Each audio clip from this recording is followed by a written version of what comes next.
आज आपल्या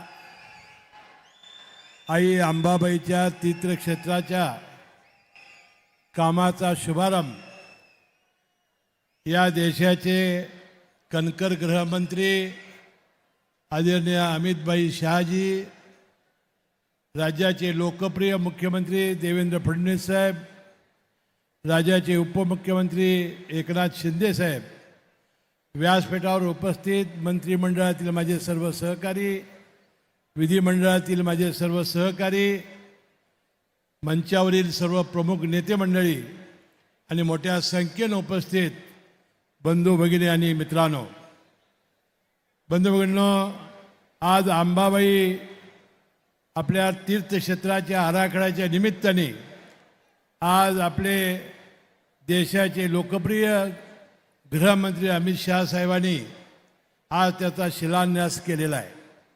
मी मनापासून त्यांचं आभार मानेन, त्यांना धन्यवाद देईन। आपल्या मनोगतामधून करवीर निवासिनीचं त्यांनी तंतोतंत कशा प्रकारे आपण त्याचा आराखडा करणार आहोत याची माहिती त्यांनी दिलेली आहे। आपल्याला माहिती आहे की देशाचे स्वातंत्र्यानंतर पहिले गृहमंत्री म्हणून सरदार वल्लभभाई पटेल हे कणकर गृहमंत्री म्हणून होते। त्यांनी देशाला स्वातंत्र्य मिळाल्यानंतर त्यांनी संस्थानं खालसा केली आणि देश एक करण्याचं काम केलं।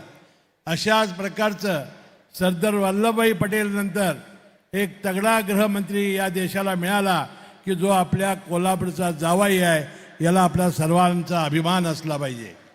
आणि म्हणून ज्याचा उल्लेख मुख्यमंत्री महोदयांनी केला, ही सहकाराची पंढरी आहे आणि सहकाराचे अनेक निर्णय आज अमित शहा साहेब जाहीर करणार आहेत, अशा प्रकारच्या भावना व्यक्त केल्या।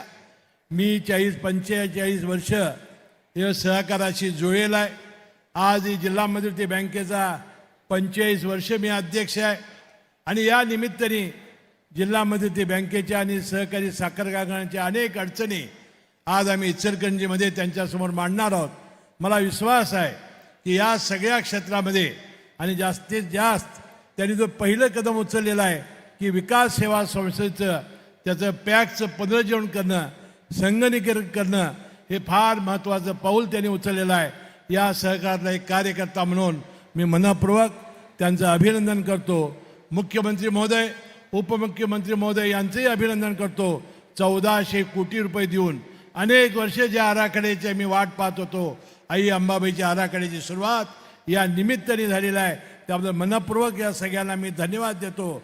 मैं तहे दिल से सभी लोगों का शुक्रिया अदा करता हूँ। तुम्ही सर्वजण मोठ्या संख्येने आलात, याबद्दल मनापासून आपले सर्वांचे आभार मानून मी आपली रजा घेतो। जय हिंद, जय महाराज।